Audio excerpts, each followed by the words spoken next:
Good afternoon, welcome to Stage 1, Session 2 of the Global Talent Program.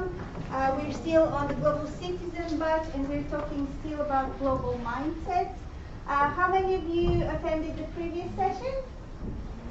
Fantastic, welcome back again. We will just do a very short review of what happened during the previous session. But today I'm again really excited to be joined by two fantastic brilliant speakers with amazing experience in international communications and context. So we have Mark Ridolfo and Nick Evans, and I'm going to very shortly introduce them, but very welcome. Thank you very much for joining us today. And very special friends of the program, David Wakeford, you met him last time. He's our head of employability and careers at Bournemouth University, a very useful contact to have. And Dr. Milena Bobova as well, she's joined us today. Yeah, say hi to Milena. She is Associate Dean of Global Engagement and a Director of MBA. So all very useful contacts for you. She's also a very kind of mentoring informally our Global Talent Program academically, so we have a good academic support as well. Okay, so in the spirit of the global mindset, I want to say that today is the first day of Diwali, so happy Diwali everyone! Yay!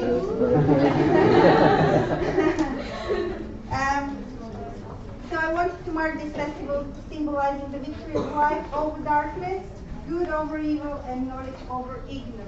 So I think it's a very good beginning for today's session. So happy Diwali. So this is our outline for today. Just a few house rules before I say what is going to happen. Same as last time. Please sign the register if you want your session to be approved as part of your taking part in the Global Talent Program. We're taking pictures as part of these sessions. We're doing loads of promotion on social media, and we're taking loads of pictures. We have a nice video from the previous session. Hope you all enjoyed it. So if you want to be included, please come and speak to me and or Jenna, our lovely Jenna. Again, Jenna is my colleague, and please talk to her about registering, about the program, any programs that you have with the portal. But do sign the register and let us know if you don't want your picture to be taken. Third rule, active participation. Ask questions, connect to those people, connect between yourself. Make sure that you take this opportunity to meet people that you are not going to have an opportunity to meet normally. And the final one, laptops. Unless it's critical for your learning, I would really, really like to ask you to please not use your laptops throughout the session. It is creating a barrier between the speakers and yourself. And it's not fair on them because they're giving you their undivided attention, and it doesn't seem like it's the same way, the other way around. So, yes, please, if you can remove them.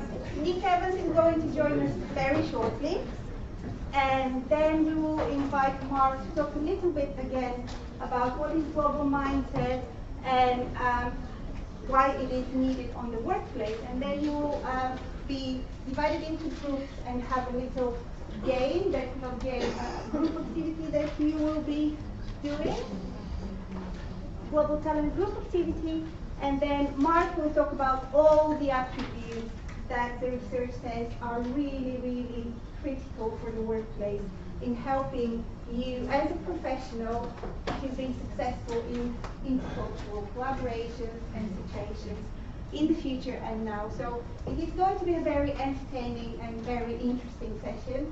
So hopefully just make the most of it. So the learning outcomes for stage 1, we already covered this the previous session, is to introduce you to this concept of global mindset, to give you this opportunity to think about different economic, environmental, political, and social themes that are building our world at the moment, and then co-shape with you those 7 key global talent attributes that will be critical for your careers in the future. What happened last time? We had Dr. Elvira Bulat introducing the global mindset concept, and we had the BU sustainability team introducing the sustainable development goals. Loads of you had the opportunity to work on some to create a pestle analysis on some countries worldwide that you might want to move one day or travel the world. And you also had the opportunity to think about the global goals and rank them in terms of their importance and taking part in generating some ideas of solving these challenges. Okay, so we have a video, we have loads of pictures, and we've sent these through via email. Now, this is just a last minute slide that I needed to add because yesterday I had this person on LinkedIn sharing one of our adverts on the session that is coming in today, and she said, oh, this is really amazing that Bournemouth University is talking about global mindset. It's so surprising, so unusual. And I was really surprised that she was so surprised. So I just want to kind of share with you guys why we are talking about global mindsets, because I don't think it's any idealistic or cloudy reason. It is a very tangible reasoning behind us talking about global mindsets and wanting you to be global citizens. First one is future-proofing your career. Maybe sometime in the past, being a global citizen, understanding global cultures and having this cultural agility were reserved for diplomats or expats or people that were business travelers. But now, with the rise of internet and global trade, e-commerce, all these things are becoming mainstream. So this is quite critical for every one of you. It is a mainstream competence. And furthermore, even at the age of artificial intelligence and automation, as you will hear from Nick in a second, no matter how accurate Google Translate becomes, those cultural sensitivities require stepping lightly in some very difficult situations, something that machine learning and AI has a lot of time to learn. So we will be quite safe if we're real good in this skill. So yeah, proof your career for the future.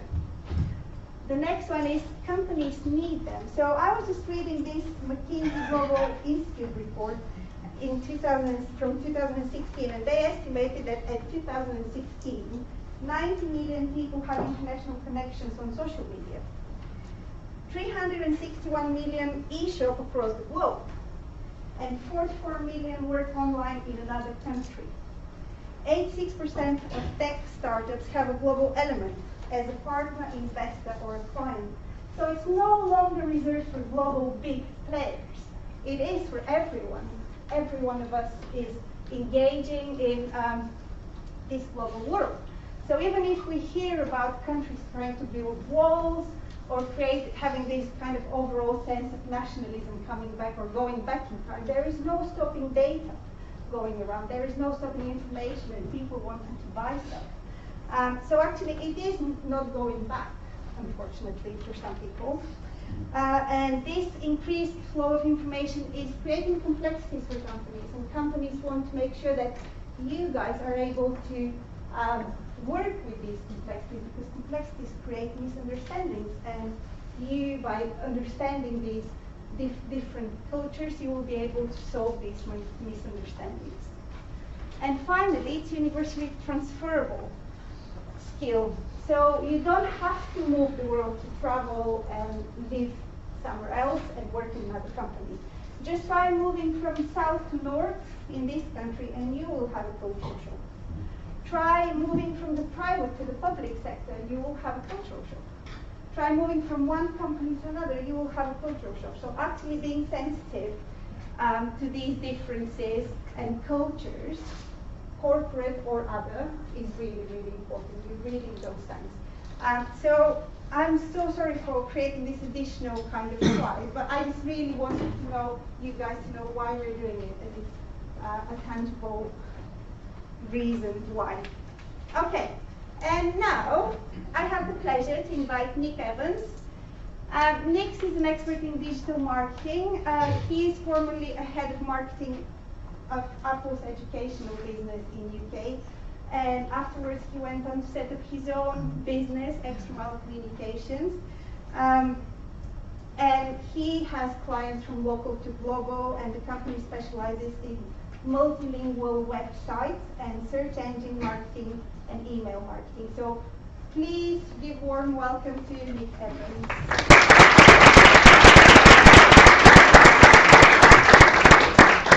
I better live up to that introduction. Thank you very much.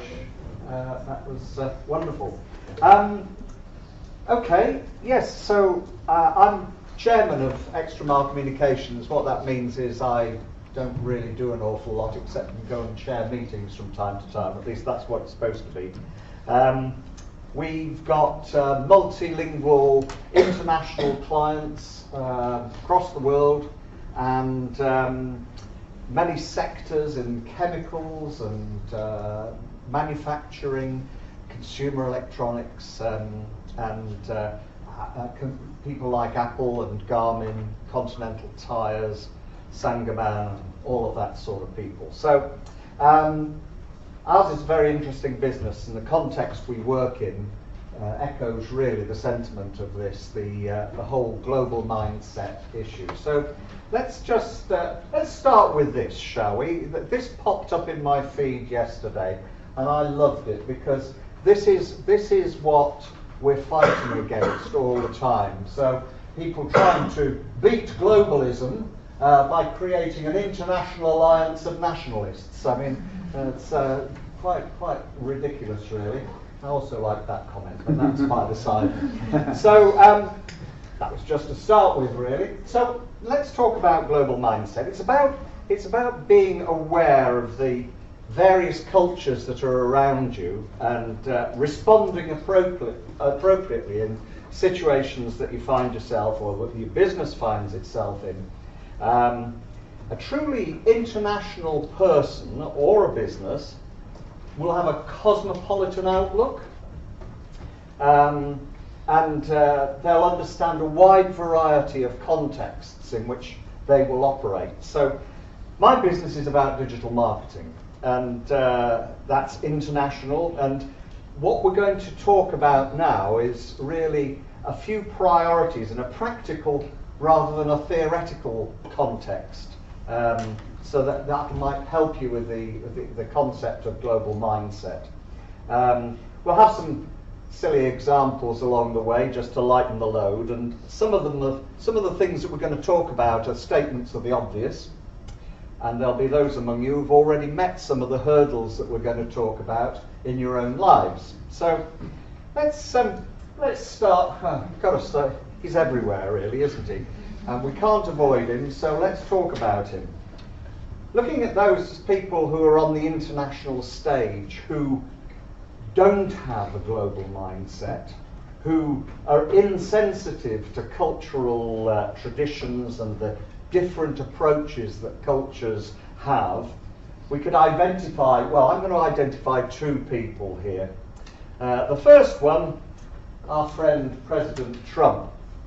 Power handshakes with world leaders to make sure he dominates. Ignorance of geography, proud of that, and complete ignorance of protocol and how to behave when he's on the world stage. You think that's bad? Here's our very own Boris Johnson is being chaperoned by the British ambassador. former Foreign Secretary. Yeah, that's right. It's enormous. 42 tons. Yes, again, I did God. Yeah, we clap on that one. That's all they more. Very space sec. We got that. How you read the read yourself. That's the one there. Remember that one. The fragments are from the pro-colonial classic poem about Burma called Mandalay by Rudyard Kipling.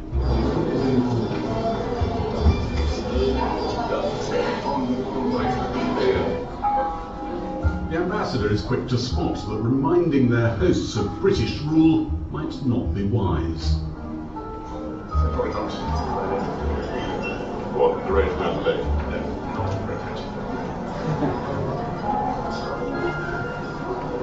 And you do wonder how somebody gets into a job like Foreign Secretary when they have such a tone-deaf ear for cultural sensitivity. So that sort of situation can put international relationships under stress at a global level and imperil successful interactions. That is true politically and globally as much as it is for individuals. We all have to be culturally aware, and all of us at some point in our lives will put their foot in it somehow. Me more than others quite often, so there we go. But it's important to try our best. So let's talk about the context in which we're working. There's about 4.2 billion people at the moment. Numbers vary, but about 4.2 billion people in the world who have access to the internet. And English is not the universal language of anything when you deal globally like this. So you've got these people, these are the top 10 countries, and of these, about 2.2 billion are in those top 10. So that means there are another 1.3 billion elsewhere, but we won't worry about them. If you take out the English-speaking people of UK and US and India, you're left with over 1.5 billion people who don't read English and don't speak English. And that's in the, this internet-driven society that we live and work in. So how important is it then for a business to have multilingual communications, multilingual website, and everything that goes with it? It's really important if you are trading anywhere outside the UK. And that, of course, is true for us individually as well. We need to be speaking other languages. But just talking still about the internet, the value of transactions on the internet annually is around $1.8 trillion. And if you only have an English language website for your business, you'll only be able to address about a third of it. Now, I'd be very pleased to address a third of that with my business, but I don't think it works quite like that. And the other point is that Google doesn't work for English language websites in, say, Russia or China. It's not going to operate. It's not going to, you're not going to get found. So having a global view in terms of your marketing positioning is really important. And it's all part of a strategy that you have to develop in order to embrace this intellectual, psychological and social norms of the global mindset. So going global is part of this strategy, and it's not a one-off. So for businesses, it's the website, of course, but it's also email communications, social media, it's your print and all the print materials that you make. It's your telephone communications and your help desks and all of that. Part of a company mindset that is all about global. So I've used this slide for an awful lot of years now, but it sums up what we do when we talk to the world and expect the world to talk back. There's your website, and you have a number of channels of activity that drive people into the website. If you consider that your website is the hub of your marketing activity, then pay-per-click, search engine optimization, word of mouth, referrals and networking, offline media, adverts on the back of buses, mobile device search, all of those drive traffic to the website. And then you've got those things that are two-way traffic as well. So social media works both ways. In fact, what you're trying to do, I don't need to tell you this, is you're trying to get engagement and sharing and virality into your interactions.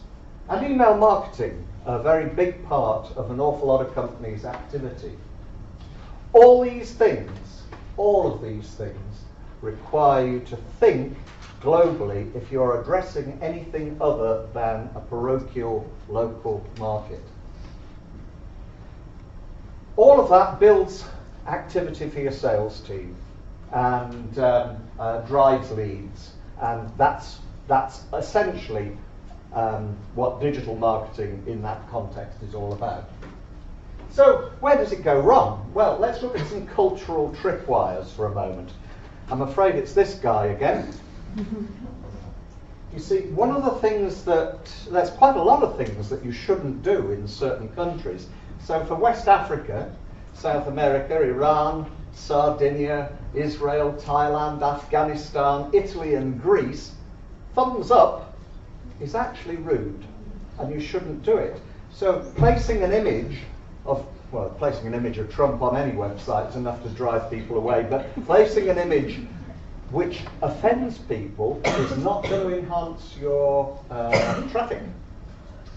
The left hand in the Middle East, India and parts of Africa, the left hand is considered to be dirty because it's used for certain sanitary activities, and so don't engage with the left hand. This one's a good one. How many people say 2? In the UK you don't, because you're immediately offending people. It's very, very rude. Very, very rude indeed. It's all right to do that one. You can do that, but not that. And it's not just here in the UK, in Australia, New Zealand as well. So slightly more acceptable, but you need to be careful. The sole of the shoe. You don't show the sole of your shoe in much of the Middle East. So you don't sit like that, for example. Your host would be very offended. In Arab cultures, the soles of the shoe are considered very dirty. And in fact, throwing shoes at someone, President Bush getting the sharp end of it here, throwing your shoes at somebody is a real insult. It's a huge insult. I love that. I just love the fact that he's really timing, isn't it? It's great. In Vietnam, you don't cross your fingers. It's rude. I won't tell you why. You can look it up for yourself. Doing AOK in Brazil and Germany has a very rude meaning as well, and it has unwanted connotations in France and Venezuela and Turkey too. So, there's all these tripwires. And then there's sort of more general things like physical contact. In Middle Eastern countries, it's not accepted, whether it's wanted or not, and John Travolta's certainly wasn't wanted here. Dear, oh dear, the look on Scarlett Johansson's face is just classic. Religious sensitivities, are to do with observance and traditions and respect, just understanding that people have feelings and beliefs that you've got to take account of. And so many people, Boris Johnson, not a clue. Not a clue. President Trump, certainly not. Things to do with alcohol. Now that's what I call a glass. Things to do with alcohol. Again, a lot of people in public and in private, alcohol is forbidden and is a bad thing. Thank goodness not here, so we're all right. And it's not just about behaviours, it's about language as well. In the same way, things that we say can be open to misinterpretation or more often to bafflement. What do they mean? So translation has its own tripwires. This is my personal favourite. This is Welsh here. Translation of that. Well, that's what it was supposed to be the translation of, but actually what it says is, I am not in the office at the moment, send any work to be translated. So they'd sent a request for translation, back had come an auto reply, and they thought that was the translation. Here's another one, quite local actually. This is in Dorset somewhere, I can't remember where now. Oh, Lulworth, that's right, Lulworth. Somebody knows what it says. The sign in Hindi here says, don't leave your nonsense on the beach. Great one. I love it. And then you get people who do things like have nice tattoos. There's chicken noodle soup. I mean, the thing about a tattoo is it's for life, isn't it? You know, it's not just for Christmas. And you know, you can have T-shirts, you can have bags with things on them. I've seen somebody who was really proud of her designer handbag the other day, and I said, well, what design is it from? She said, oh, it's from Vera Pella. I said, Vera Pella? Who's that? It's Italian for real leather. It wasn't a designer at all. But you get the idea. We don't necessarily understand what's going on.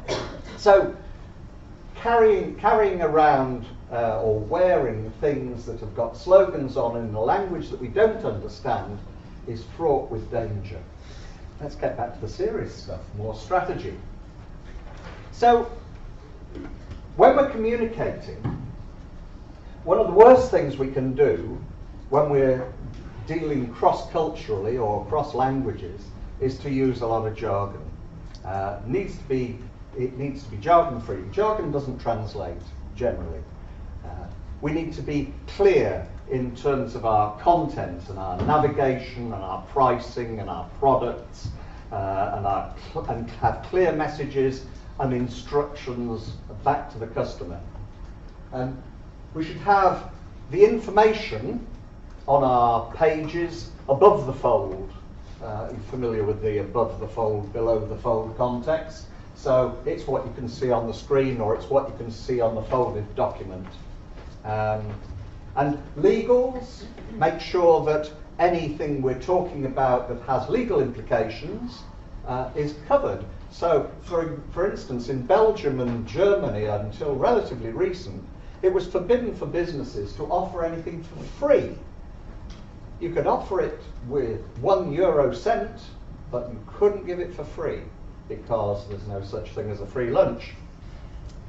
And making sure that we have good design. These guys, they know how to do it, don't they?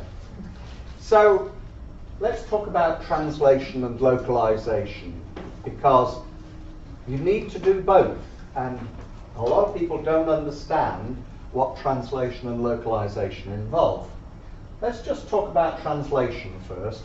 Here's a mailer that we did for a European agency a little while ago. And here it is in English, that was our base language, and then this is in Bulgarian. And if we had only sent this out across Europe in English, then the people in Bulgaria who were receiving it would not have been able to read it, because generally speaking, the massive population doesn't actually speak an awful lot of Bulgarian. They speak some, but not a huge amount. The further south and east you go in Europe, the fewer people there are who speak and understand and read English. And so it is not the universal language of business that we think it is. And I think we've got to be careful when we think about English as a universal language, because it's a bit of an arrogance on our part. Why should we communicate with people in any other country, in Europe or Asia or Africa or anywhere else, other than in their own language? Why should we? Unless they are happy to receive that communication. And anyway, what is English? Is it UK English? Is it American English? Is it Australian English? Those three are markedly different. You can't really identify them as being the same. And ultimately, if you as an English speaker, or whatever language you speak, receive mailers in another language that you don't speak, Russian for example, would you take the time and trouble to read them and understand them? Probably not. So it's wasted. So let's get our ducks in a row. Nice idiom there. Get our ducks in a row with translation and localization. Localization is not translation. It's a completely separate operation.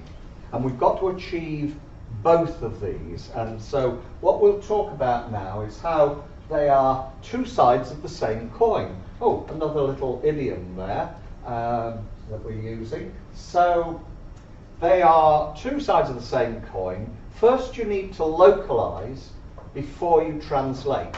Why? What is it? What's localization? Imagine that you've got a car parts business and you're going to make a new website to address, say, 14 countries across Europe. Your business has got bases across Europe, so you're going to make your website. So you build your website, and obviously it's got to be a multilingual website, and it's got to address all of those contexts. However, not all the countries are the same, because, for example, 3 countries don't sell any audio because of local regulations. You're not allowed to. Radio regulations. 2 countries actually don't sell online, they sell through distributors. So this will just be a catalogue, not a selling thing. And 1 country doesn't have an online store at all, so they're going to be catalogued too. So you've got to make variants of this. And if it was me making that website, I'd say, right, let's make it all in English first. So I'll be able to go into the Italian version, I'll be able to go into the German version. It's all still in English, and I'll be able to see that we've got the right footers, we've got the right information, we've got the right products, the prices are displaying in the right way, and then we translate.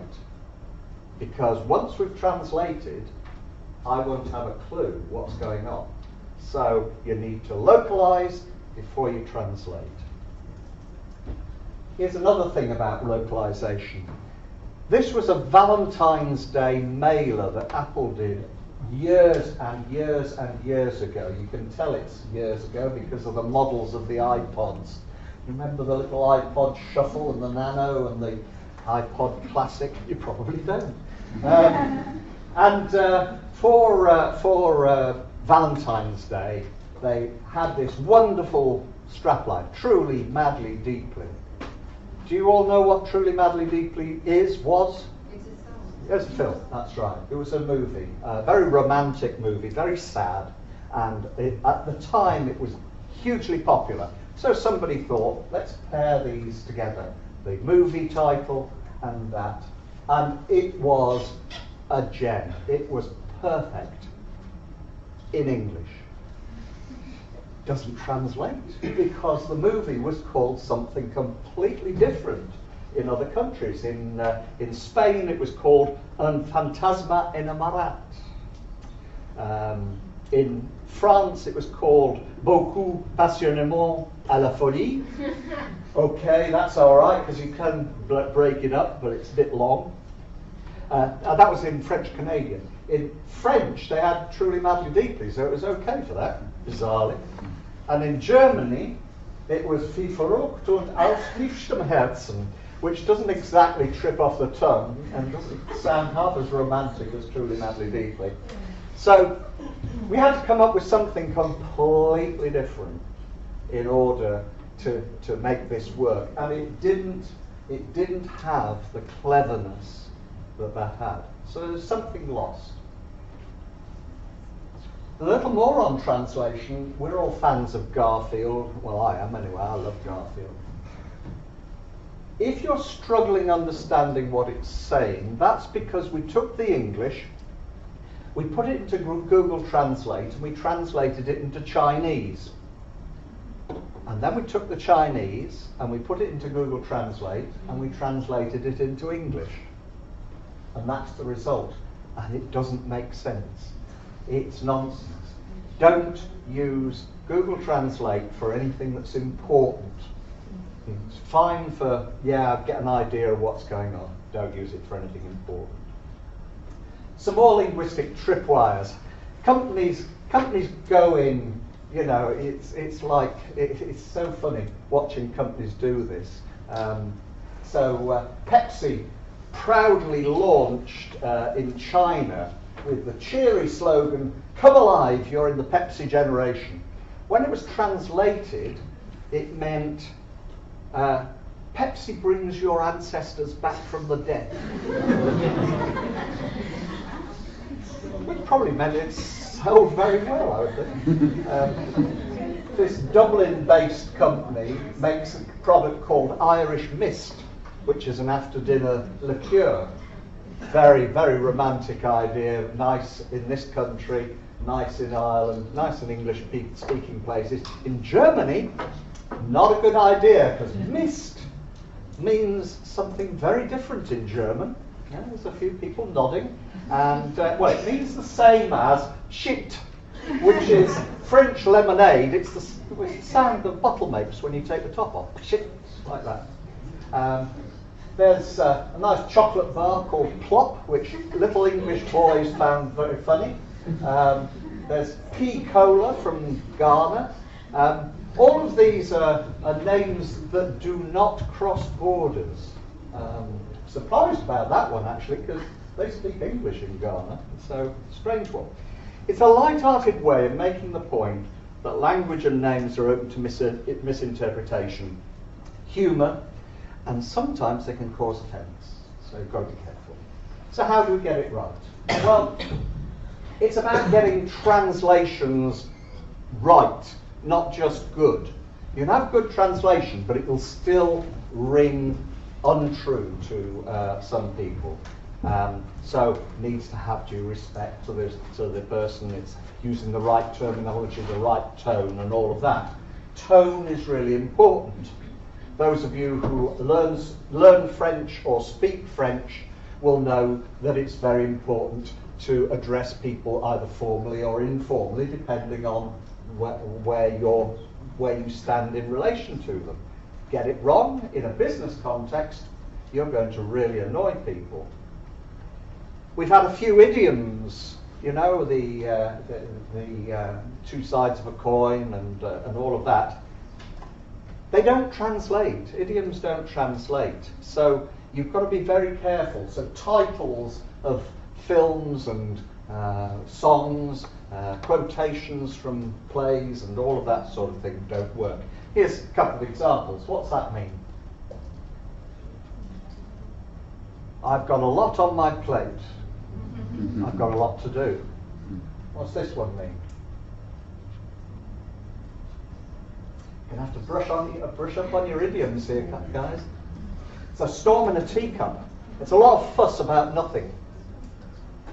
What about this one? You know that one. The elephant in the room. It's the topic that we all know about, but we daren't talk about because, well, we mustn't. Culture. Watch out for cultural sensitivities. Now, those might be political, ideological, religious, whatever, but it can come down to something as simple as two football teams in the same city. So, Atletico Madrid and Real Madrid. If you choose to put the logo for one of those in your mailer for a product and you don't put the other, you're going to instantly alienate half of your Spanish audience simply by referencing them in your communications. Getting currency right. You know, when I see somebody who writes 100 and then the pound sign after it, I know they're not from this country. Similarly, in Europe, if people write the euro sign in the wrong place, because sometimes in some countries it goes after, some countries it goes before, sometimes there's a space, sometimes there isn't. Sometimes we have full stops for decimal points and sometimes we have commas, same for thousand separators. And the same applies to dates. Look at what the Americans do to dates, for goodness sake. I mean, that just doesn't work for me at all. And getting legals right, really important. We've talked about that. So let's just end up with something to do with personal information being collected, because from a business point of view, getting people's information, getting people's data is the lifeblood of any business. And you know, you've heard of the GDPR probably, the data protection regulation that's come out recently. We've got to be very careful how we collect information. This is a standard sort of form. So put your first name, put your last name, or put your first and last name and fill the form in.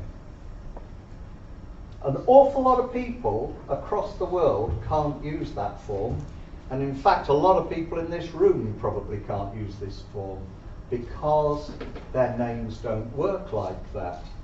Let me give you an example. Here's Märta Sebastian. When she fills in a form, she will always put her family name first and then her given name. What about this lady? Maria Jose Carreño de Quinones. Can't say it properly. So she's got a given name, a family name from her father, a family name from her mother. How does she fill in first name, last name? She can't. And as for this guy, he's going to be completely baffled by first name, last name, because he's got a whole string of them. It's a fabulous name, that is. So, what's the solution? How do we get around this? Well, the way of getting around it is to have a form that has a single field that says, put your full name here. And we don't limit it in any way, character set or anything. Length, you can put it in as long, so you put as long as you like in that field. And then we ask a second question, what should we call you? That way, you've got the data so you can interact with people. So what do you do next? What does this global mindset mean for me as an individual? Well, it means having a global viewpoint. It means stepping away from nationalism and populism and isolationism. It means being open in your own personal and business thinking. It means realizing that everybody's in it together. But I think we all know that. What do you do next? You open your eyes, you open your mind, you open doors to opportunities. And you know, what you do is you find a company a bit like this one.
Said that was international communications, but there you go.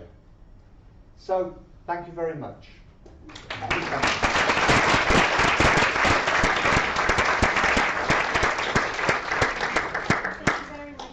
Guys, any questions for Nick about his background in Apple, in his current work? Please get those questions out. This is your opportunity. And bear in mind I'm very deaf, which is why that was too loud. You enjoy the session? Yes. Yay. Good. Super fascinating. Thank you. Okay. Next. Yes? Okay. What was your, while developing websites, what was your, let's say, problem? Like you talked about how there were some problems with translations or how some things mean like offensive things in other languages. Did you have any problem while translating something, or did you find anything else like, oh my god, how are we going to solve this? Yeah, frequently, because a lot of the stuff we do is very technical, So it's not about offending people, it's about not getting over to people what it is that you're trying to explain. So if you start with a technical website in English and you say to the translators, you're going to localize it first, as we talked about, you then say we're going to translate it into however many languages. The translators are probably not technical people.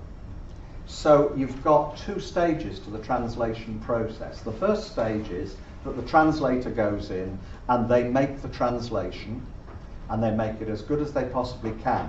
But they're not an expert in chemical engineering or in technical whatever it is, so they do their best. The second stage is the validator. And the validator is somebody who works in the company, and they are going in to say, yes, that's correct, and it's not a bad translation, but we wouldn't say it like that because we would use this term. So it's about the bafflement side of it, not the being offensive. That tends to come in more informal communications. Social media, very dangerous. You press the button, it's out there, and people are on it straight away. So doing social media in multiple languages is fraught. Anything else? Yes? How many languages have you speak? How many do I speak? Yeah. Well, 3 really. English, gibberish, and French, but not very good. Did you learn by working hard? No. I taught a long time ago. I was a teacher a long time ago. Okay. So I taught secondary school students French, and one of them one day said to me, "Here, Mr. Evans, why are you teaching us French? I can't even speak English." And I didn't have an answer. So there we go. Yes. What did your work at Apple exactly entail? I was head of marketing for education. So that meant that we were selling to schools and universities, to any academic institution, and to individual students. So you know Apple always does a back to school type campaign. We were doing those back when I was head of marketing, and they were always very lucrative, and there was usually a good deal, but it was always a twist to it. You know, it was you buy a nice MacBook or whatever the machine was then. It was PowerBooks then. Buy a nice PowerBook, and you can get an iPod for half price. Hang on a minute, I was only going to buy a PowerBook, but now I'm buying an iPod as well. Okay, for half price. And you know, it's quite clever how they did that. But yes, that was fun.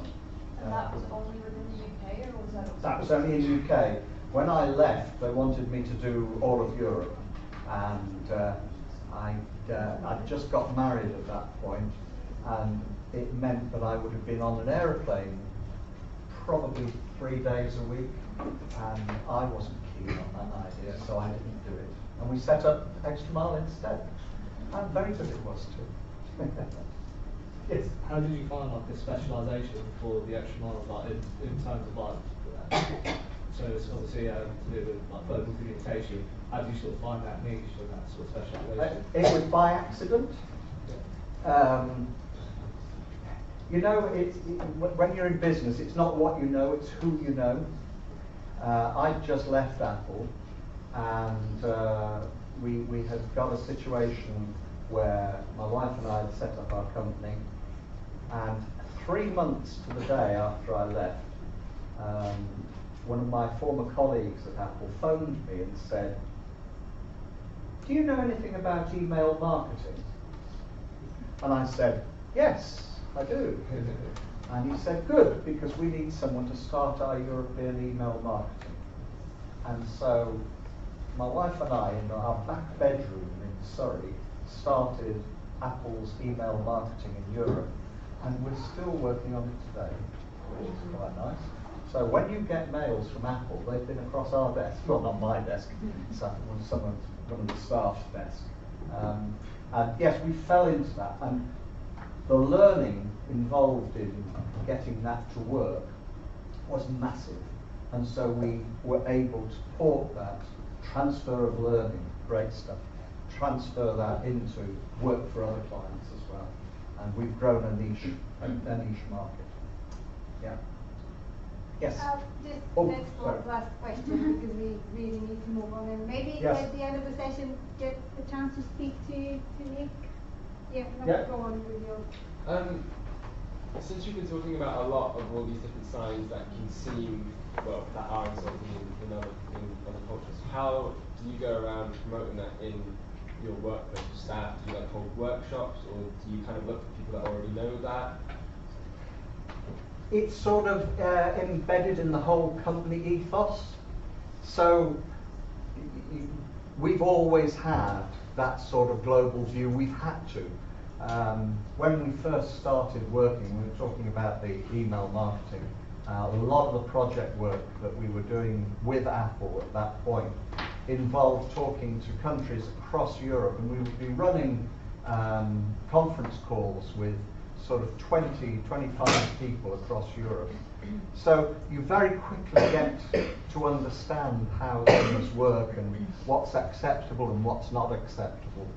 And we formalised that fairly quickly.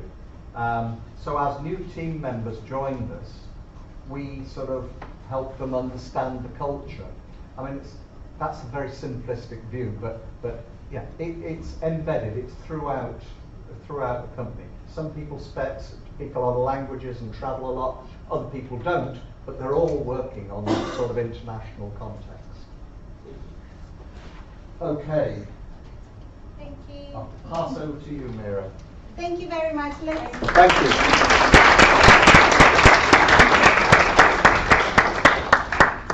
Thank you very much, Nick. I hope everybody enjoyed. And now, please welcome to one of our favorite academics, Mark Rodolfo.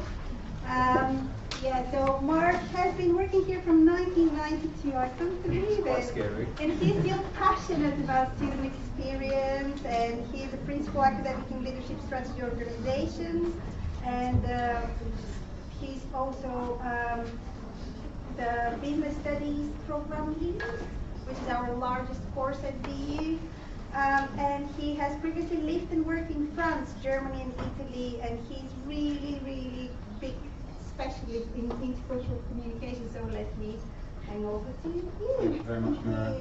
Thank you. I'm always really honoured to share the stage with Nick, but also quite sort of scared by him because he wears such beautiful shirts and he's so much more entertaining than I am, which is sort of quite a little bit of a hard act to follow, really. But thank you for allowing me to come along today again, Mira. It's one of the highlights of my year. You know, I really love coming to talk to you, and it's also quite interesting and fun to see some of my own students here from business studies. So sorry for those of you that have seen me present before and heard some of the same anecdotes. I really apologise for that. Before we start today, can I just find out a little bit where you're from in terms of, not countries, because that could take a very long time, but in terms of which faculty you're from. So if you're from the Faculty of Management, could you just show me, okay, excellent. And if you're from the Faculty of Media and Communication, oh, well, that's brilliant. There's a reading week this week in that faculty, so you're very, very good to be here today. Do we have anyone from Science and Technology? Okay, excellent. And finally, do we have anyone from Health and Social Sciences? Okay, excellent. Welcome to all of you. Thank you very much. I just want to start off by sharing with you 3 little vignettes which got me interested in cross-cultural differences. I actually started as a linguist. My first degree is in French and German, and I lived in France for 3 years, and I lived in Germany, and I lived in Italy as well. And my first experience living in France was quite interesting. I say living in France, I said staying in France. As a 14-year-old, I went on what we call a French exchange. Some of you may know what this is. This is where you visit a family, in this case in France, and then the boy that I was twinned with, if you like, he came and stayed with my family in Plymouth. I felt very sorry for him. It rained for 2 weeks non-stop. It was a really grim experience. Whereas my experience over there was fascinating right from day one, because I arrived in the evening and I was welcomed really very kindly by the family. And we sat down quite quickly down to dinner. And I was very, very surprised when I sat down to dinner to see a wine glass where my place was. And I was thinking, am I sitting in the wrong seat? And then the mother of the family proceeded to pour red wine first to her husband, then to herself, then to her 14-year-old son, and then said, Mark, would you like a glass of wine? In French, of course. And I was just dumbfounded that I was being plied with alcohol at the age of 14. I didn't realise until a little bit later that it's part of the French culture, and that drinking in France is quite different to the way that people drink in England. It's a much more sociable, daily thing, rather than, well actually, should I say that it's not like in the UK? Maybe it is a daily thing for you as well. But generally speaking, it's not a daily thing that we do. Fast forward to 1997, and I was very, very lucky to be offered a job teaching in China at a very renowned business school called the China Europe International Business School. And I went into this school and I ran an exercise similar to the one that I'm going to run with you actually in a few minutes' time. But I ran an exercise where I asked the students to work in groups on a particular problem-solving challenge. And then what I did is they were in different parts of the building, so in different rooms, there was a lot of them. So I walked around and I would listen to their discussions, and then after I'd visited each group, I would go back and revisit them to see how much progress they'd made, and then I would do a third loop after about an hour to see how much progress they'd made. And I was really baffled, because each time I walked into the group, it felt like they'd made no progress compared to where they were at the previous time. And I was thinking, this is so different to my experience of working with European students and working with UK students. I didn't understand at that time that the way people approach tasks in different cultures can be quite different. Some cultures like the UK, and particularly if we were to stereotype Germanic and Anglo-Saxon cultures, and also Scandinavia, tend to be quite sequential thinkers, tend to be quite linear thinkers, and tend to approach tasks in a fairly systematic, step-by-step way. But there's a way of working in some Asian cultures which is known as dialectical reasoning. It's also sometimes in textbooks and then on the website, the internet, as the Nippon effect, because it was first observed in Japan, but is quite observable in many Asian cultures. And dialectical reasoning is reaching solutions and reaching conclusions in more of a circular way. So you discuss the problem quite quickly, and then you come back to it again and you start looking at it in slightly different ways. You generate different solutions and different ideas, and you brainstorm in more of a circular way. And then my last story was quite a scary one actually. I was in a taxi going from downtown Shanghai back to my hotel in a place called Pudong.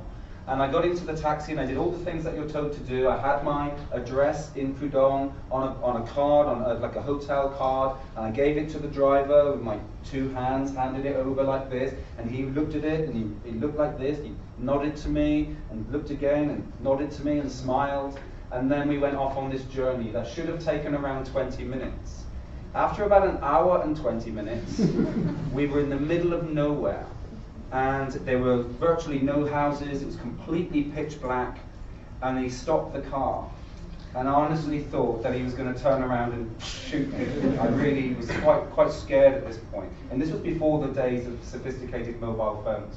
And he then got on his phone, and I heard him sort of talking, and I said, I'm not going to speak any Chinese, I can't say any Chinese. But I heard him speaking on the phone, and then turning around to me, and I was speaking on the phone, and then turning around to me. And then eventually he passed me the phone, and this voice in broken English said, "Driver lost."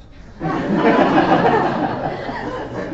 said, right, okay. How do we get started here? I said that would be the last vignette, didn't I? And I say one more story. 1997 again, in a town called city called Minhang in China. 100,000 inhabitants, so a relatively small city by Chinese standards, but virtually no other Westerners in this city. So we went to the supermarket to buy some food because we were staying in accommodation where you could cook your own food. And we went into the supermarket and it was not clear what anything was. Everything was in Chinese, no English words at all, no labeling that could help you to determine whether what you were looking at was animal, vegetable or mineral. And Chinese people around us could see that we were confused, and they came up to myself and my Irish friend and started trying to help us. But we didn't speak a word of Chinese, they didn't speak a word of English, and so it became a really fantastic mime of how to choose the right food. Fast forward 10 years, 2007, I was in China, and they'd opened up a Carrefour supermarket, a big French hypermarket. And in this hypermarket, there were loads and loads of Chinese people looking as baffled as we were 10 years ago. What is this product? And they were picking up things which are very common in our supermarkets, but not at all common in China. And so my friend and I went up to the Chinese people, and we reenacted the scene, miming, trying to help people to understand what is it, how do you eat it. So anyway, as you can tell, I get very excited when I'm talking about cultural differences and when I'm talking about working internationally and working with people like yourselves. So, we're going to talk a little bit today about the impact of culture on work, and I'm going to start with a definition that some of the students in the room that I've worked with in the past would have seen before, but it's a very meaningful definition. And in a way, it also goes back to the question that the gentleman asked in a moment, just a moment ago to Nick, and I'll come back to that in a second. So cultural differences do impact on all sorts of things in the world of work. It can impact on the way we run meetings, how we plan things, how we control things, how we operate in teams, even what we call a team and how we define a team. Communication, particularly important. Those of you who are familiar with this will understand the difference between implicit and explicit communication. So in a country like Thailand, for example, if you ask somebody, can you do this by Monday, please? Someone in Thai society might not want to tell you no, especially if they're subordinate and you're superior to them. So they might not say no, they'll say, I will try, or it will be difficult. And so understanding the difference between implicit and explicit communication. Germanic cultures are known for being much more explicit. Americans also, generally, for being more explicit communicators. It can also impact on recruitment and decision making. But this is the more important half of the quote, actually. We all think that our way of doing things is the right way. And this is particularly interesting in a room full of people from so many different nationalities. Because it could be easy to think that ethnocentrism, the belief that your culture is inherently superior to others, the belief that what happens in your culture is normal and valid, and what happens in other cultures is sort of abnormal and weird. It'd be easy to think that that was an Anglo-Saxon phenomenon, that it didn't exist in other cultures. But everyone thinks that way. Everyone thinks that what happens in their culture is normal, and what happens in other cultures is not so normal. Now, lots of you in the room are thinking, no, that's not true. I'm really open-minded. I'm really cosmopolitan. I don't look at the world like that. If that's true, that makes you quite unique, because we can't help to be ethnocentric. Ethnocentrism is subconscious. It's programming and conditioning from when we are children. But what we can do is recognize our ethnocentrism and try to overcome it. So how do we do that? Going back to the very interesting, excellent question that you asked a few minutes ago, we can learn and we can undertake training.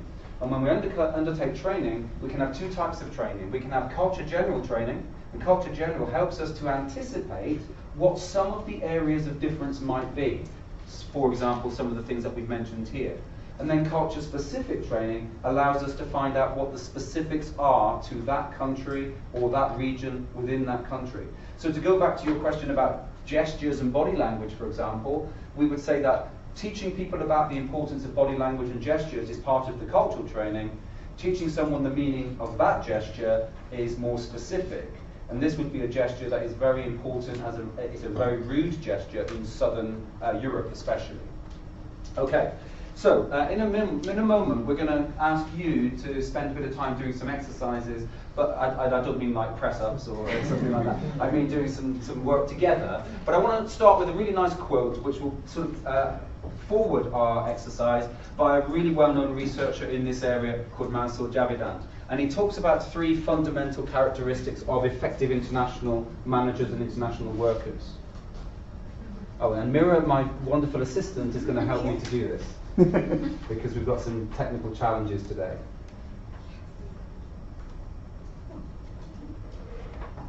Oh, that's good then.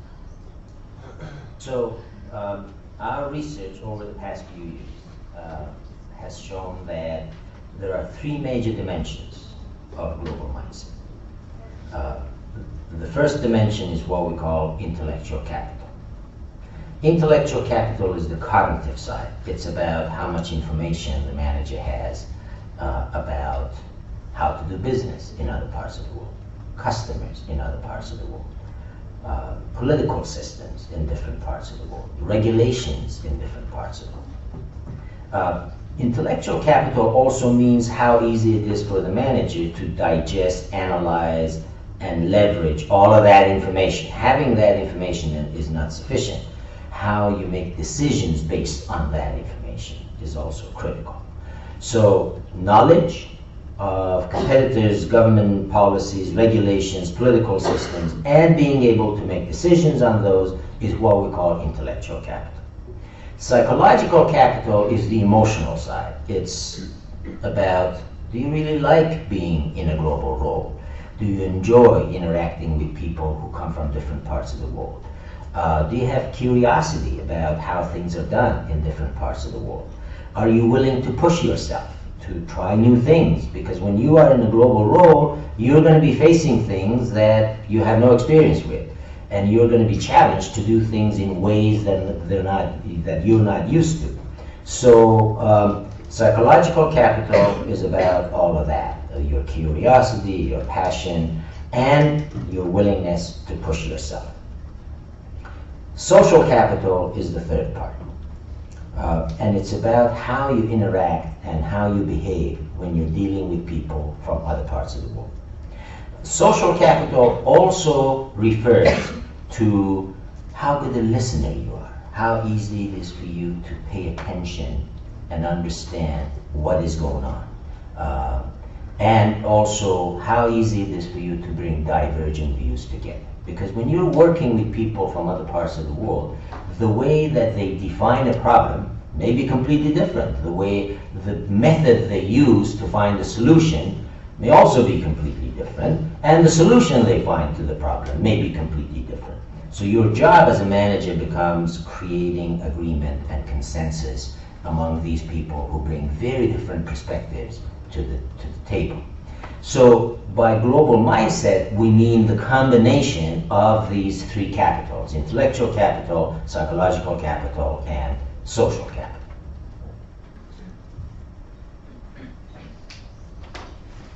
So Javidan has given you some good clues to lead into this exercise that we're going to do right now.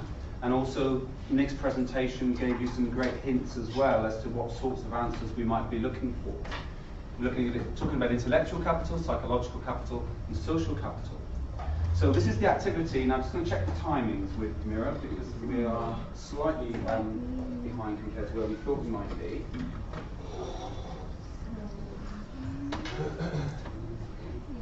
Okay, so we're going to make this quite a fast activity, okay?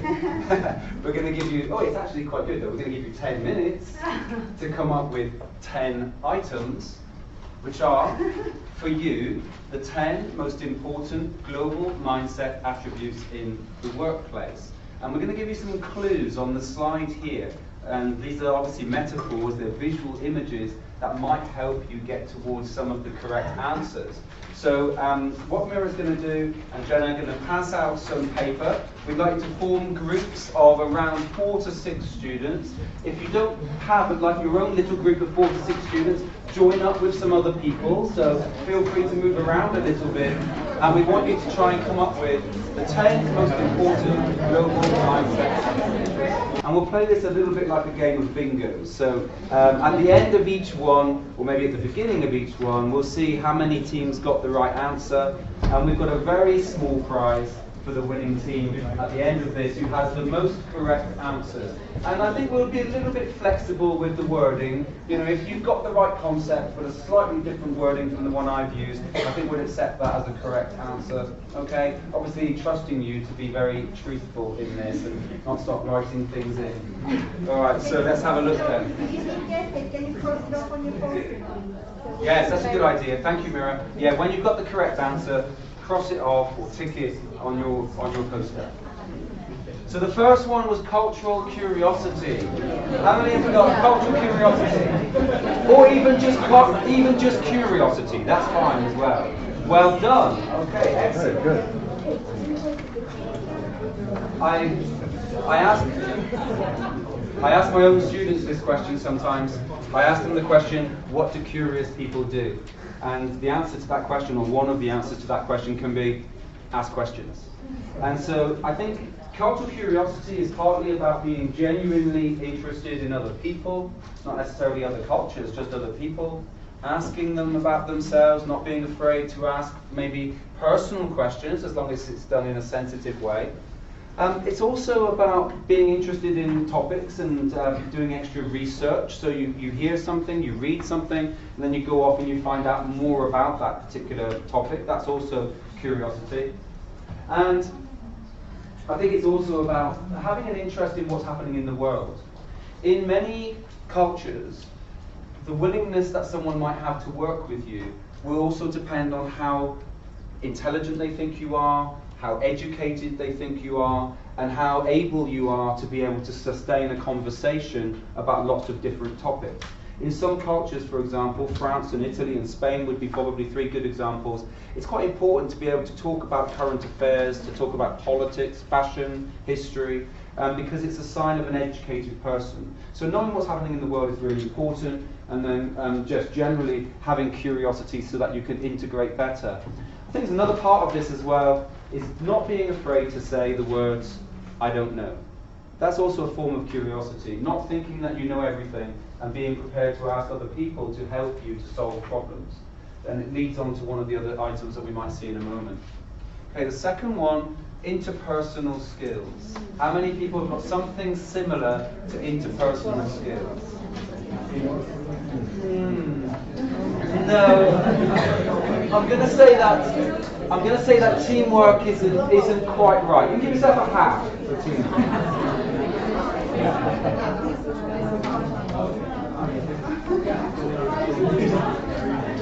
I think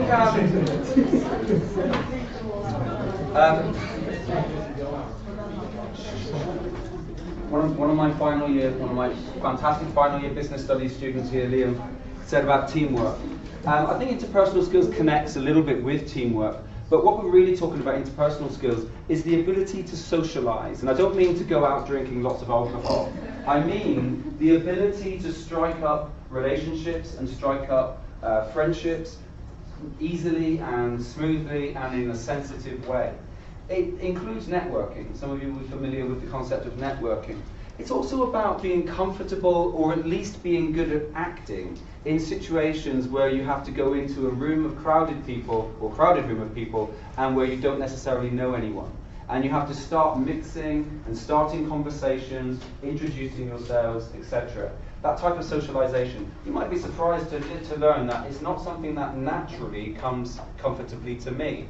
I have to sort of build myself up in that type of situation, almost rehearse a little bit about some of the questions I might ask and how I'm going to sort of interrelate with people. But many of you in the room will find this particular activity very natural and very easy. You easily mingle, you easily mix, and that's really important because in many parts of the world, and some of you are from countries where this is particularly important, building relationships is absolutely crucial to the business interaction and to sealing a deal. So in order to trust somebody, they need to get to know you and you need to get to know them.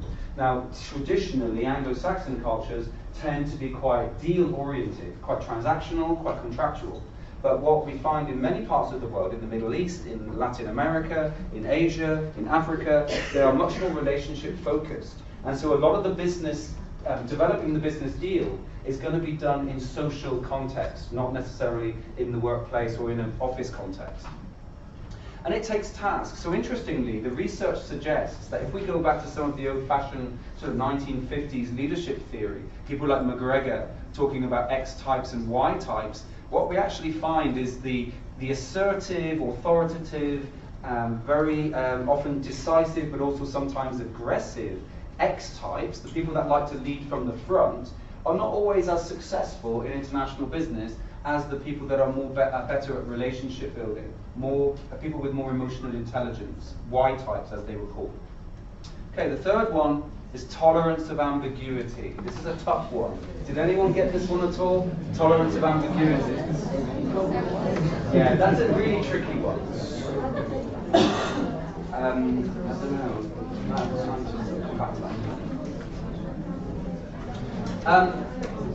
Ambiguity can manifest itself in lots of different ways. It can manifest itself as complexity, as novelty, as insolubility. And our ability to cope with answers such as, I don't know, is quite important, because in many cultures we find that communication is less explicit, so we need to be able to read between the lines a little bit better. And we need to just cope with change and with uncertainty and with gaps in our knowledge and gaps in information. You may have to, for example, make decisions at certain times with insufficient or conflicting information or unreliable information. You may have to rely as much on your instinct and your emotional intelligence and your intuition as on objective reasoning and logic. And you may have to sometimes cope with not a lot of clarity. That's really what ambiguity is when it's not entirely clear what is expected or what the rules are or how to behave. And so we need to understand that we might not always get the answer that we're looking for, or indeed there may not be an answer. And some of the students that I've worked with before will have heard me use an interesting turn of phrase, which is the concept of the diplomatic truth, or the relative truth. And some of you will say, yeah, absolutely, yeah, in my culture there's no such thing as black and white, everything's grey, and it depends on the circumstances, and it depends on the perspective. But in other cultures it's either right or wrong, yes or no, black or white. And so coping in cultures where the truth can be more malleable and more flexible, that's quite important, because otherwise it can get very, very stressful. And then also sometimes, although it is important that we behave in an appropriate way, that we behave in a way that is true to ourselves, in a way that is adhering to rules and regulations that may operate within our own work environment, we also have to be willing sometimes to throw away the rule book, as the metaphor says, and just go with the flow. Let's see what happens. Let's just go with it and monitor ourselves and see what happens as a result of just going with it. Okay, so the fourth one, I think a lot of you got this one, empathy or cultural empathy. Or sensitivity to other cultures, that would be okay as well. Yeah. Cultural and social awareness. Yes, very good. Cultural awareness, very good. Empathy is a very rare quality. Empathy is the ability to see the world through someone else's eyes, to step into someone else's shoes. And it's really, really difficult to do that, because we've been conditioned and programmed to think and see the world in a very specific way, to then sort of almost step outside of our bodies and to see that world from someone else's perspective. It's actually a really, really difficult thing to do. So if you've ever been told that you are empathic, that you are able to read people's emotions, that you're able to see the world from other people's perspectives and understand and genuinely buy into other people's ideas, then you could well be one of these rare people who are empathic. And it's about, therefore, valuing other people's opinions as well. And many people in this room will be quite high achievers, and will be people that are used to being top of the class and used to doing well. And that has lots and lots of positives with it. But sometimes what comes with that is an inability to necessarily hear the views of other people and take those views seriously, and consider that your views may not necessarily be correct, or that you may not necessarily be the only person who has a valid contribution to make. This is what makes empathy quite rare. Oops. The next one is the ability to localize. The ability to localize, or if you want to say possibly the ability to adapt to local circumstances. How many of us got something along that lines? Anyone at all? Oh, good. Excellent. Well done. Back in the 1990s, which some people would say is the sort of the era of modern globalization. We need to remember, by the way, that globalization has existed for thousands of years. It just wasn't called globalization. There's an excellent documentary on TV at the moment about the Silk Road and the trade that was done in the Silk Road. And I watched a documentary yesterday introduced by the BBC presenter Hugh Edwards. He was talking about the ancient history of Wales, and how in 500 BC there was trade between Wales and other parts of the world, trading in bronze and copper and iron and things like that. Anyway, In the 1990s in the US, it was said that the inability to adapt to the local culture, the inability to adapt to the country that you had been sent to on a work assignment, accounted for millions and millions of dollars of losses, with approximately 1 in 3 American managers returning from an international assignment prematurely and unsuccessfully because of the inability to cope. And that's partly because cultures operate in different rhythms, have different preferences, different priorities. Things like timekeeping, as you know, varies enormously from culture to culture. We have cultures that are called, using a technical word now, they're called monochronic cultures, where time is very important and punctuality is very important. Punctuality is often associated with professionalism. Whereas in other cultures, time is elastic, time is fluid. Do we have anyone from Indonesia in the room? Because then they can correct my pronunciation. No, we don't have anyone. Okay. In Indonesia, they use the expression jam karet. And jam karet means rubber time. Maybe more of you will be familiar with the concept of mañana time. Mañana means tomorrow, but mañana also means, you know, sometime. It could be tomorrow, but it could be sometime in the future. And any of you who may be from Africa might be aware of the difference between now and now. Because now is really quite immediate, whereas now, well, it's not so urgent. So we have to be aware of the different rhythms of life throughout the world. And we have to learn what is acceptable, what is not acceptable, how do we get to know the rules, unwritten and written, of the different countries that we're operating in. I'm not going to go through this because we don't have enough time today, but there are a number of metaphors to help us to understand what we mean by culture. I just mentioned this one briefly. The idea really is that culture is like an onion or possibly like an iceberg. In other words, there are certain aspects of culture that we spot very, very quickly. If we look around this room, for example, and if we spent a couple of days together, what would we find out about each other? We'd learn about each other's language, the way we eat and what we eat and how we dress, our external appearance, things like our hair color and skin color and tattoos and piercings and all these types of things. And also we might get to know some customs and possibly some habits. But this is very, very superficial. This is just the external validation or the external representation of much deeper aspects of culture. So then when we spend more time together, and especially if we work together, we're going to find out more about, for example, how we think about work, and also how we think about time.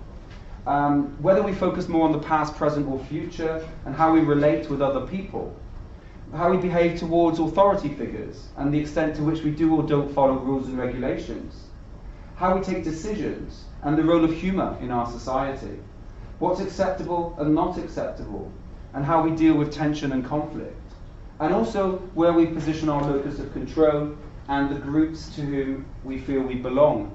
And I could spend probably 20 minutes on each one of these, talking about different ways that cultures around the world perceive these things. But even this is not the bottom. It's actually quite difficult to use the iceberg metaphor totally. But what we could say is that underneath all of this, we have a bedrock, we have a seabed. And on that seabed, we have the values and the beliefs and the assumptions, perceptions, and expectations. And these are deep-rooted in our culture. So some of you might be familiar with the concepts of convergence and divergence.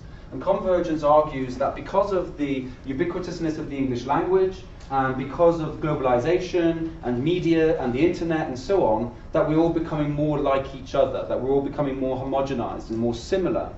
But the counter-argument is actually, going back to some of the things that Nick was talking about earlier, about rising nationalism, is that in the face of globalization, people retrench back into their own cultures and turn away from this sort of more cosmopolitan, globalized environment. What I would say is that convergence tends to be primarily at this quite superficial level. If I meet a Japanese person, for example, and they speak English and they're wearing a suit and they shake my hand when I first meet them, how much more similar to me does that make them? It makes them similar to me probably only at that very superficial level around habits and dress and customs. Do they think the same way as me? That is highly unlikely. Highly unlikely, because that will be determined by these things and these things. And a Dutch researcher called Geert Hofstede came up with the expression software of the mind, the programming and the conditioning that we go through as we grow up and makes us look at the world in a particular way, which is that why someone who grows up in Finland and someone who grows up in Malaysia and someone who grows up in Chile looks at the world and sees the world in different ways. Having said all of that, we still have the same problems that we face every day. We still have to feed ourselves, we still have to have shelter, we still need to feel loved, but how we deal with some of the other challenges can really be very variable depending on where we grow up. The next one is a strong sense of self. Did anyone get this one? You could call this ego, self-awareness. Yeah, I'm going to let you have self-awareness, but it might come up again. Self-reflection, that's also nice. Anybody else got any possibles? The strong sense of self, does anybody recognize who this character is meant to be? It's a Greek Narcissus, very good. Narcissus was infamously the Greek god who fell in love with his own reflection. It's usually regarded, narcissism is usually regarded as a negative trait. It's usually regarded as something that is not very nice, to love yourself. But what we mean here is what's sometimes referred to as healthy narcissism. And when we talk about healthy narcissism, it's ego used in a neutral sense, not used in a negative sense. And in this sense, ego is knowing who you are, knowing what you believe, knowing what your limits are in terms of your ethical and your moral compass. So it's about knowing at what point do you say, I recognize other cultures, I respect other cultures, but there is my own culture, there's me as a person, and this is as far as I am willing to compromise in this particular area.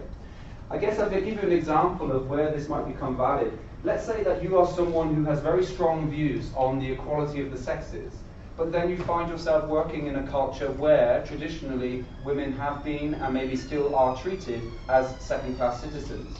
There's a degree to which you might be willing to bend towards that culture in the spirit of empathy and cultural self-awareness. But there's also a point at which bending to that culture too much would feel that you are endorsing those values in that culture that you might not be comfortable with. That's good, because you have every right to be the person that you are and to believe who you are. So being culturally self-aware and being culturally sensitive doesn't mean compromising on who you are and what your values are. That's quite an important thing to remember. As a subject area, for those of you that are interested in this, it's known as cultural relativism. It's a branch of ethics. It's a very interesting area. It has lots of moral dilemmas that come up. So healthy narcissism is a good thing, and a strong sense of self, it is reckoned, helps us to deal better with stress. And working and living and studying internationally can sometimes be stressful, as some of you may be aware. Number 7, sense of humour. Did anyone get this one? Sense of humour. Okay, well done. Good. Yeah, I recognise, by the way, that maybe some of you might have to leave, so I'm very happy for you to leave if you really have to. We'll just carry on as we go. I'll wrap this up very quickly. How many people in the room are British, or would in some way define themselves as British? Okay, good. British people have to be very careful when working internationally, because we sometimes do typically British things in order to cope with being uncomfortable. One of those things that we often do is we make jokes. Like I began my presentation, because I was feeling nervous, by making a couple of light-hearted comments. It's a very British thing to make jokes to hide your nervousness and your discomfort. Another thing that we sometimes do is we use sarcasm, we use irony. And these things don't translate very well. They don't cross borders very effectively.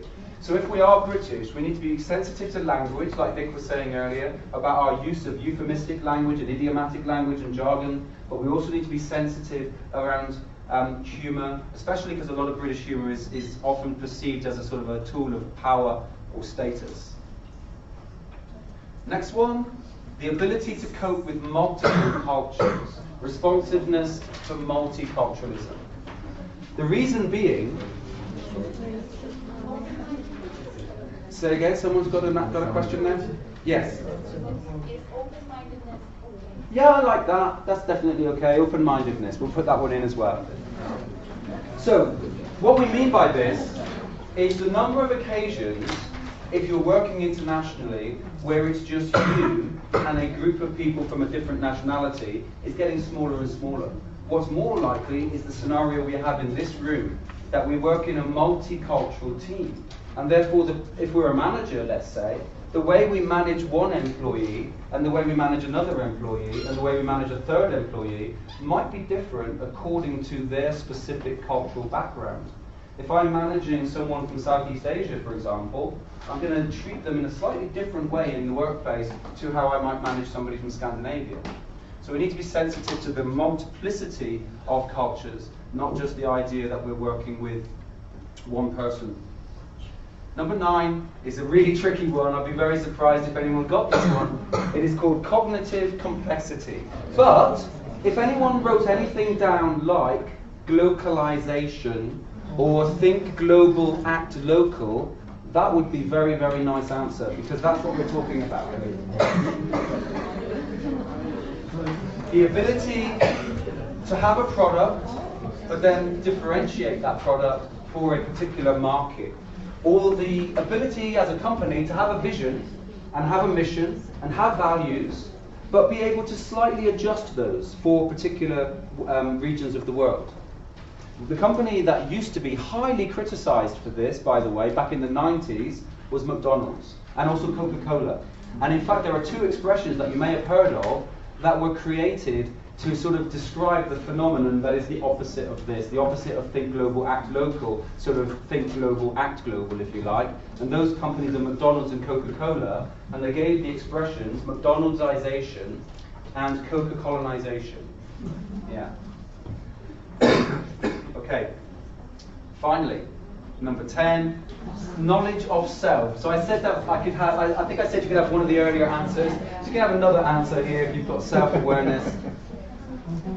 Understanding other cultures starts with understanding ourselves. Understanding ourselves as individuals,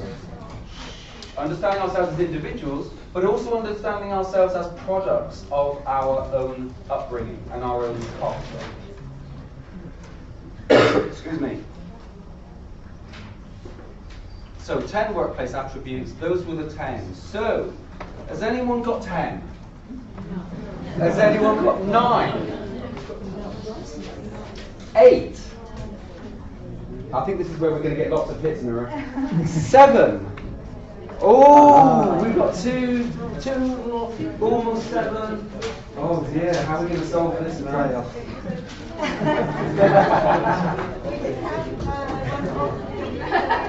Okay, UT is going to have to share some chocolates out amongst yourselves. Okay. Ladies and gentlemen, thank you for your patience and thank you for your interaction. Really good.